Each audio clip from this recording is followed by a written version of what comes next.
കോഴിക്കോട് ഏലത്തൂരിൽ യുവതിയെ വിളിച്ചു വരുത്തി കൊലപ്പെടുത്തിയ കേസിൽ നിർണായക CCTV ദൃശ്യം പുറത്ത്. കൊല്ലപ്പെട്ട യുവതിയുടെ മൃതദേഹം പ്രതി വൈശാഖനും ഭാര്യയും ചേർന്ന് കാറിൽ കയറ്റുന്ന ദൃശ്യങ്ങളാണ് പുറത്തുവന്നത്. യുവതിയെ മരിച്ച നിലയിൽ കണ്ടെത്തിയെന്നാണ് വൈശാഖൻ ഭാര്യയോട് പറഞ്ഞിരുന്നത്. പ്രതി വൈശാഖനുമായി തെളിവെടുപ്പ് നടക്കുകയാണ്.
സലാം മുഹമ്മദ് വിവരങ്ങളുമായി ചേരുന്നു. സലാം, ഈ കൊലപാതകം എന്തിനു വേണ്ടിയായിരുന്നു?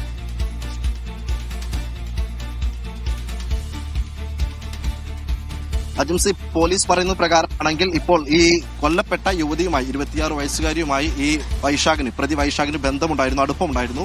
അതൊരു പക്ഷേ ഭാര്യ അറിയുമെന്നുള്ളൊരു ഭയമാണ് ഇങ്ങനെ ഈ കൊലപാതകം ചെയ്യുന്നതിന് പ്രേരിപ്പിച്ചത് എന്നുള്ളതാണ് പോലീസിന് പ്രാഥമികമായി ലഭിച്ചിട്ടുള്ളത്. ഇനി കൂടുതൽ ചോദ്യം ചെയ്യലുകളും അതോടൊപ്പം തന്നെ തെളിവെടുപ്പടക്കമുള്ള കാര്യങ്ങളിലേക്ക് പോലീസ് കടക്കേണ്ടതുണ്ട്. 5 ദിവസത്തെ കസ്റ്റഡിയിലാണ് ഇപ്പോൾ വൈശാഖിനെ പോലീസിന് ലഭിച്ചിട്ടുള്ളത്.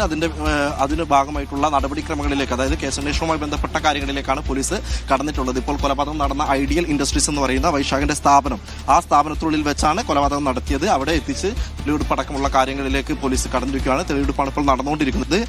ഈ യുവതിയുമായുള്ള അടുപ്പം അതൊരു പക്ഷേ ഭാര്യ അറിഞ്ഞാൽ കുടുംബജീവിതം തകരുമോ എന്നുള്ളൊരു ഒരു ഭയമാണ് ഇങ്ങനെ ഈ ഇതിലുള്ള ക്രൂരമായ ഒരു കൊലപാതകത്തിലേക്ക് എത്തിയത്, അല്ലെങ്കിൽ പ്രേരിപ്പിച്ചത് എന്നുള്ളതാണ് പോലീസിന് ലഭിച്ചിട്ടുള്ള വിവരം.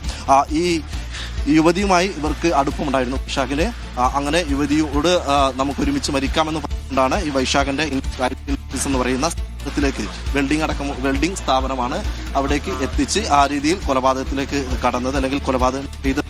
ഇതുമായി ബന്ധപ്പെട്ട് പോലീസ് പറയുന്നത് നിലവിൽ ഒരുമിച്ച് മരിക്കാമെന്ന് പറഞ്ഞുകൊണ്ടാണ് ഈ കൊല്ലപ്പെട്ട യുവതിയെ ഇങ്ങോട്ടേക്ക് വിളിക്കുന്നത്. അങ്ങനെ ഒരുമിച്ച് മരിക്കാൻ ശ്രമിക്കുന്നതിനിടെ വൈശാഖൻ മാറുകയും യുവതിയെ ഷാളിൽ കുരുക്കി കൊലപ്പെടുത്തുകയുമായിരുന്നു എന്നുള്ളതാണ്. അങ്ങനെ ഒരു കൊലപാതകത്തിന്റെ രീതി എന്ന് പറയുന്നത് ഈ രീതിയിലാണ്. അതുമായി ബന്ധപ്പെട്ടാണ് വൈശാഖനെ അതിനുശേഷം പോലീസിന് സംശയം ലഭിക്കാൻ കാരണം, അല്ലെങ്കിൽ സംശയം തോന്നാൻ കാരണം, ഈ CCTV ദൃശ്യങ്ങൾ നശിപ്പിക്കുന്നതിന് വേണ്ടി അത് നടന്ന അടുത്തുള്ള വീട്ടിൽ CCTV ഉണ്ടായിരുന്നു. അവിടെയുള്ള ദൃശ്യങ്ങൾ നശിപ്പിക്കുന്നതിന് വേണ്ടിയുള്ള ഒരു ശ്രമം നടത്തി. ഈ കൊലപാതകം നടത്തിയതിനു ശേഷം ഭാര്യയെ വിളിച്ച് ഭാര്യയുടെ സഹായം ആവശ്യപ്പെട്ടുകൊണ്ടായിരുന്നു, ഭാര്യയുമായി ചേർന്നായിരുന്നു ഈ കാറിൽ കയറ്റി ഇവിടെ നിന്നും ആശുപത്രിയിലേക്ക് ഈ കൊല്ലപ്പെട്ട യുവതിയെ കൊണ്ടുപോകാൻ ആദ്യഘട്ടത്തിൽ ശ്രമിച്ചത്. അപ്പോൾ തന്നെ നാട്ടുകാർ തടിച്ചുകൂടുകയും നാട്ടുകാർക്ക് ഒരു സംശയം തോന്നുകയും ചെയ്തു. അങ്ങനെയാണ് പോലീസിനെ ഈ വിവരം അറിയിച്ചത്. അപ്പോഴാണ് പോലീസ് അടുത്തുള്ള CCTV ദൃശ്യങ്ങളടക്കം ശേഖരിക്കുകയും ആ രീതിയിൽ അന്വേഷണത്തിലേക്ക് കടക്കുകയും ചെയ്തു. ആ അന്വേഷണത്തിനൊടുവിലാണ് ഈ കൊല്ലപ്പെട്ട യുവതിക്ക് വൈശാഖുമായി നേരത്തെ ബന്ധമുണ്ടായിരുന്നെന്നും ആ ഒരു ബന്ധം ഭാര്യ അറിയുന്നതിന്, അല്ലെങ്കിൽ അത് ഭയപ്പെട്ടുകൊണ്ടാണ് ഇങ്ങനെ ഒരു ക്രൂരമായ കൊലപാതകത്തിലേക്ക് വൈശാഖിനെ പ്രേരിപ്പിച്ചതെന്നുമുള്ള വിവരമൊക്കെ തന്നെ പോലീസ് അറിഞ്ഞത്. ആ CCTV ദൃശ്യങ്ങൾ കേസിൽ നിർണായകമാണ്. ആ ദൃശ്യങ്ങൾ കൃത്യമായി നമുക്ക് കാണാം.